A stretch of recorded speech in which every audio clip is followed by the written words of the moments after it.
Good morning, class. How are you today? So today we're going to talk about the pronouns. So when I say I, it means that I'm talking about myself. So I'm talking about me. So I use I. So if I want to talk to someone about me, I say I. So I always takes am. There are three things that we're going to learn today. So there am, is, and are. These are verbs to be. These are called verbs to be, verb to be. So when I say am, when I say I always use am. So this is something we need to take care of, as well as you are. So when do I use am? When do I use is? When do I use are? This is something that I need to know. So uh, is for a singular. Look over here. So is when I talk about one thing. It's a singular. I'm only talking about one thing only. Are is used when I'm talking about several things, when it's a plural. So I am. So I am. You is considered plural. So don't get confused by you since you're already talking to someone. So when I want to talk to someone, I need to say you are handsome, or you are small, or you are old, or you are young. So I'm talking to someone, like I have a friend in front of me and I'm talking to him directly, or her, or it can be a him or it can be a her, but it's a person that is in front of me and I'm talking to that person. So we need to say you are. It's considered as a plural. So the thing is with he is a boy or a male. So it's a male. I'm talking, if it's a he, let me try and say it in a way. So you're here and you're trying to talk to your friend. Your friend is here as well. So there's a boy over here. He can be near, he can be far. I'm just talking about him. So both of you and your friend, you're talking about this boy. So there's a boy over here. You're talking about this boy. So you don't say him or you don't say boy, you say he.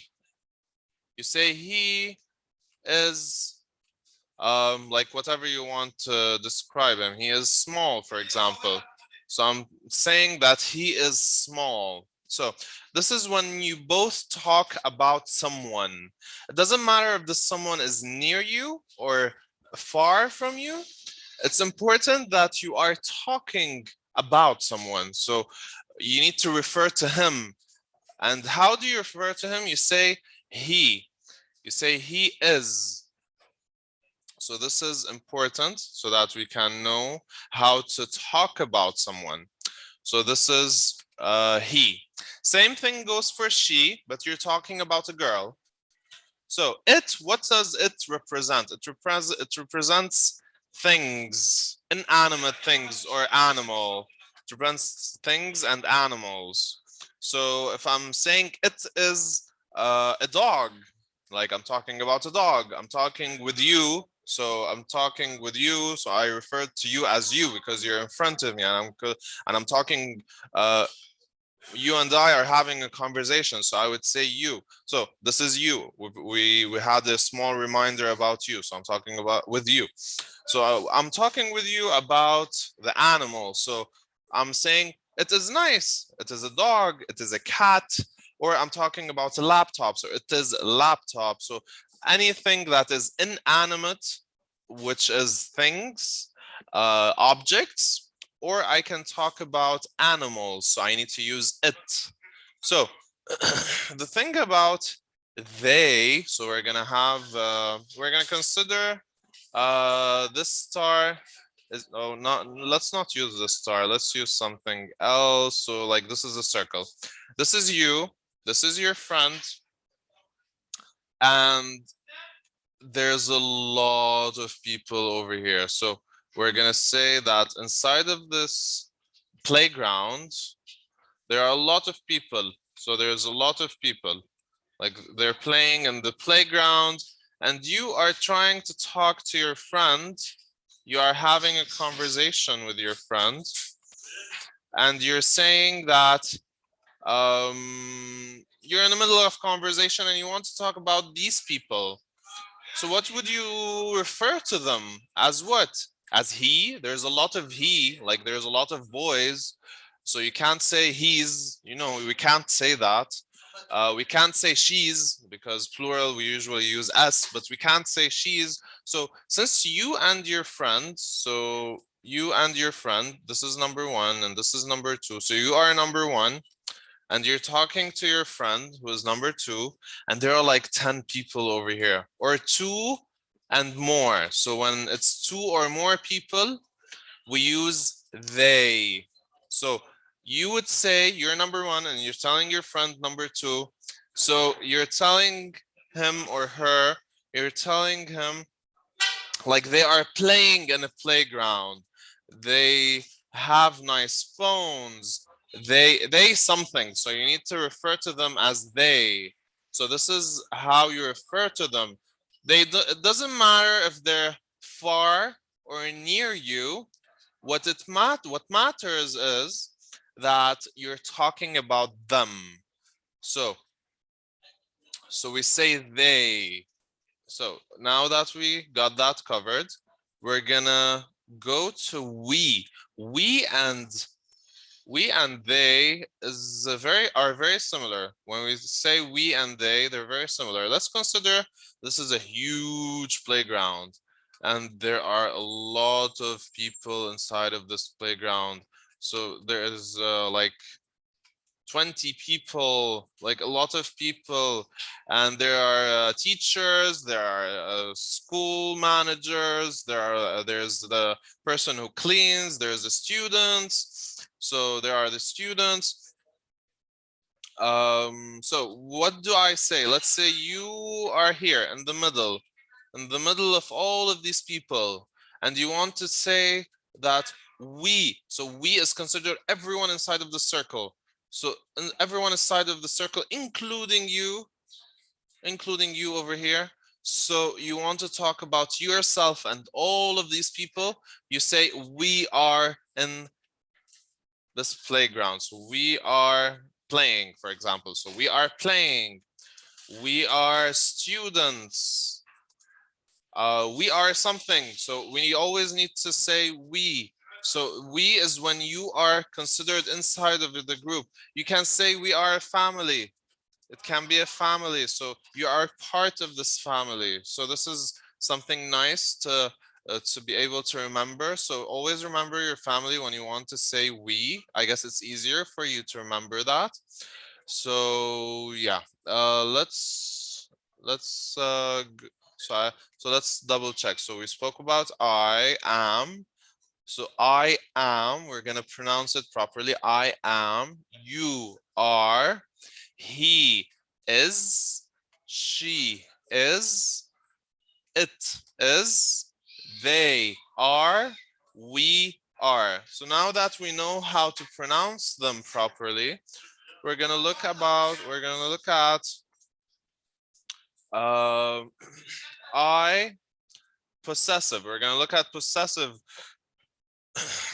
pronouns. So possessive pronouns and possessive verbs. We're gonna let us explain it in a bit. Let us explain it in a better way. So when I say I can say myself, but let us try something easier. So let me say that I own something before we start explaining myself. Let's say I own something. So I say I have. You remember when you over there we said that you is considered a plural. So here what are we actually doing? We're using has and have. We need to know when to use has and when to use have. Has most of the times, no, like all of the times, it is for the singular. Have is for the plural. As we took earlier, that I usually have its own rule. Like I have, like I am, so am was taken alone for the I always use I am. We cannot say you am, it doesn't work. So I am works always. Am is always dedicated to I, so I am. So when I said earlier you are, remember when I said last time you are, so you is a plural, so I say you have. He is a singular, so I would say he has. She is a singular as well, so I would say she has. And it is considered also a singular, so I would say it has. They, what is they? Is it a singular or a plural?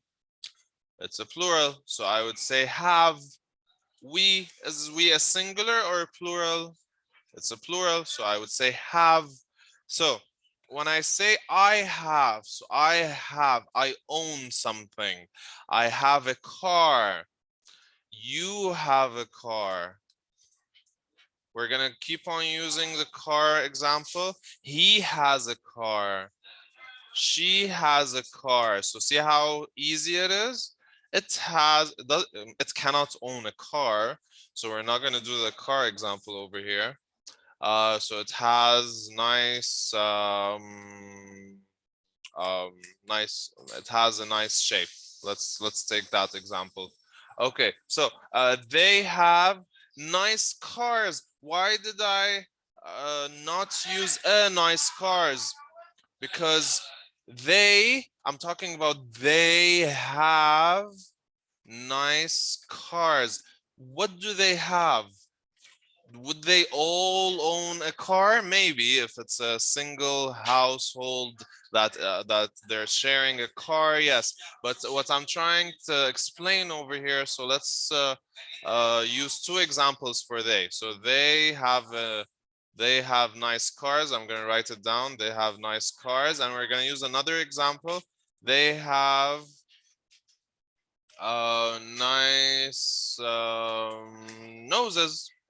So yeah, so they have nice noses. So why am I using the plural form over here? It's because here I'm talking about all of those people. I'm talking about people, and like remember when we spoke about that there's a group over there that we're trying to talk about. So all of these people, they cannot have only one nose. I cannot say they have nice nose. It doesn't work. So we need to say they have nice noses. Same thing over here. We have nice cars, or we have nice noses, or let's use pointy instead of nice. Pointy. So we have pointy noses. So do you notice over here when we used es and here we used s?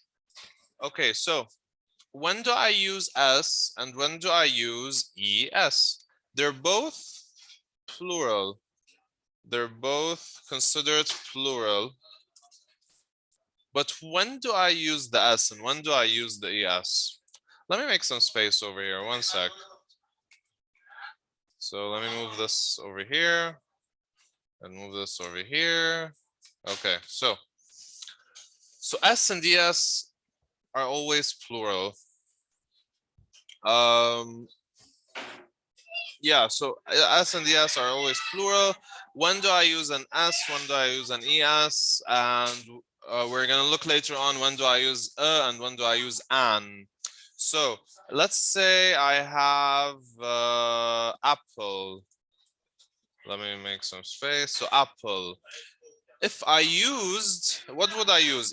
Es or es? Let's take both example. Apples and apples. If I used s, this is when I use s.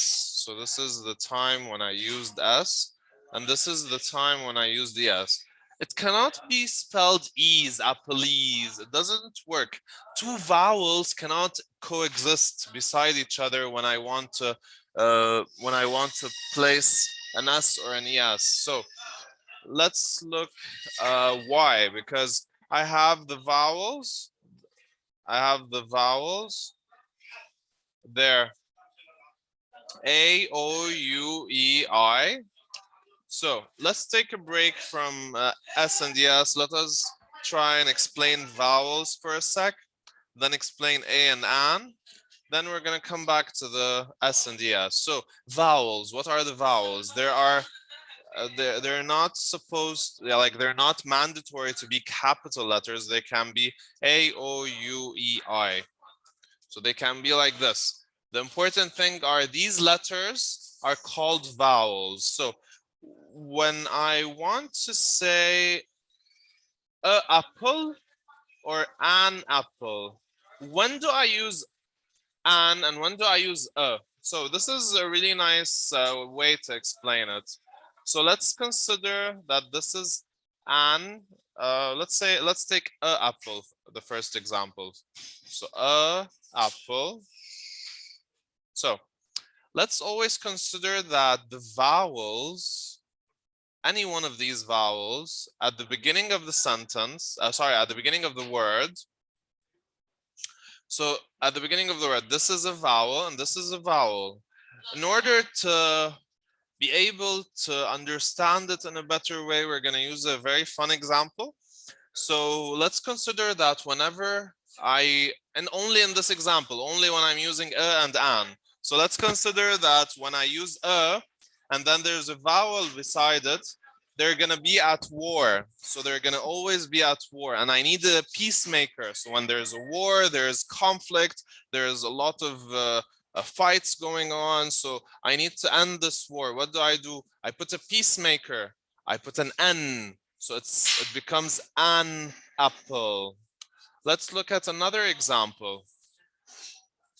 Let's look at another example regarding another vowel, a word that starts with a vowel. So any word, like whatever is here inside of the word, if it starts with the vowels,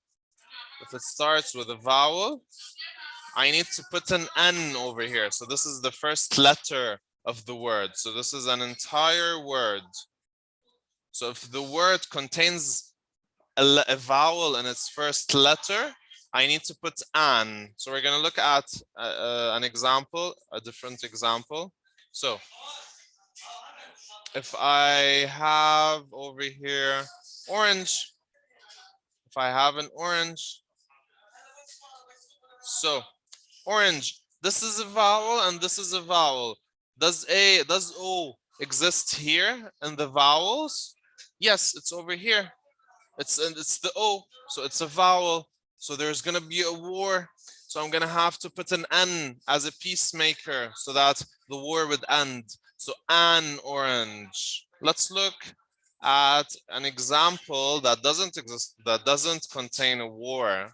So I have a or an. I have an a or an tree. So it's a tree. What is the first letter of the word? It's a T. Does T exist over here? Is T a vowel? Does it exist in the vowel section? Like, look here. So is it a vowel over here? Oh, sorry. So is it a vowel over here? Let me try and erase it in a way. Okay, so does T exist in the vowels? Like, does it exist over here? No. So what should I use? I can use a tree without using the an.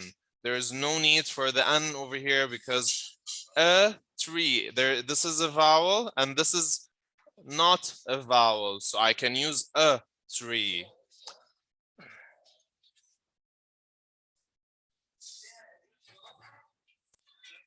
Okay, so let's go back to the S and the S.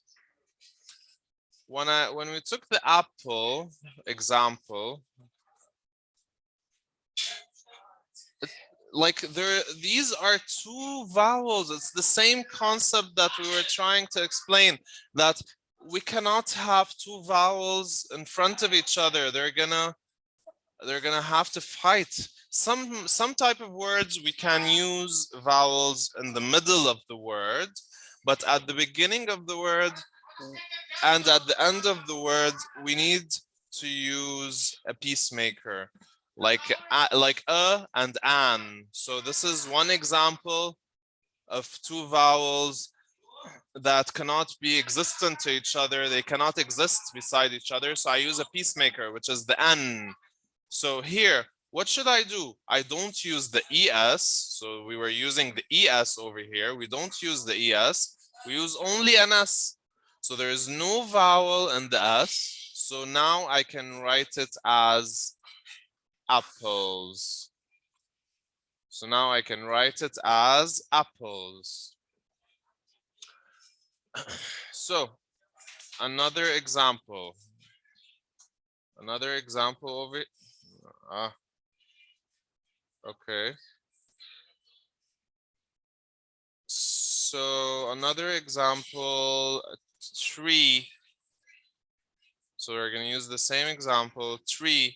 Imagine me putting an extra ES. Like here, the word already exists and it has two E's. The word already contains two E's. So I don't need to add another E. It becomes three E's, tree. So I'm going to have, it's not something that I can pronounce. So I shouldn't use the ES, I need to use the S. So I would use trees. There is already a vowel over here and there's a vowel over here. So I need to look at the end of the word. So if the end of the word contains a vowel, I should not add ES. I need to add an S. Okay. So we forgot to mention something that and an are always singular. So I can't say or an. We discussed that. Apples take an. An. We say an apple, but we cannot say an apples. It doesn't work. An or or an are considered to be singular. So I cannot use S or ES over here. So and an cannot coexist with S and ES. So this is a rule we need to be able to know, because this is singular. This is singular. Singular, and this one over there is plural. The S and the ES is plural. Are plural. So S and the ES are plural. So let's try to use some meaningful sentences. Let's try and use what we learned today.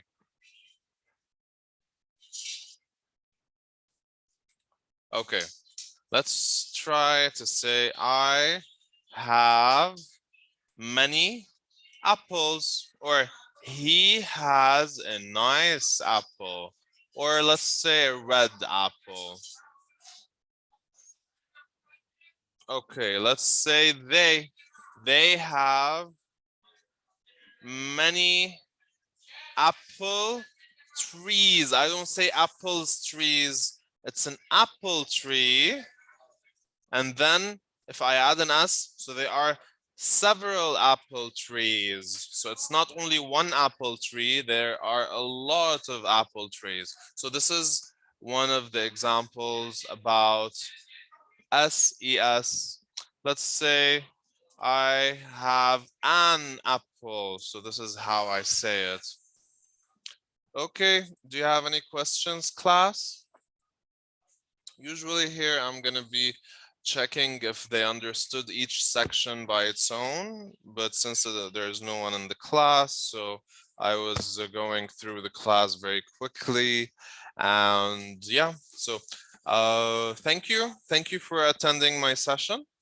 It would have been much better if I had someone in front of me so that I can give and take, and I can be able to know if this person like is understanding what I'm trying to say.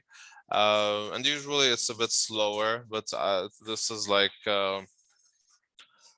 stating several lessons, giving several lessons in one lesson. So I wanted to try and give as much as possible into this lecture. I guess it's like a 10-15 minute lecture, I guess. I'm not sure how long I've been recording. So yeah, thank you for attending again. I hope see you soon. Thank you. Bye.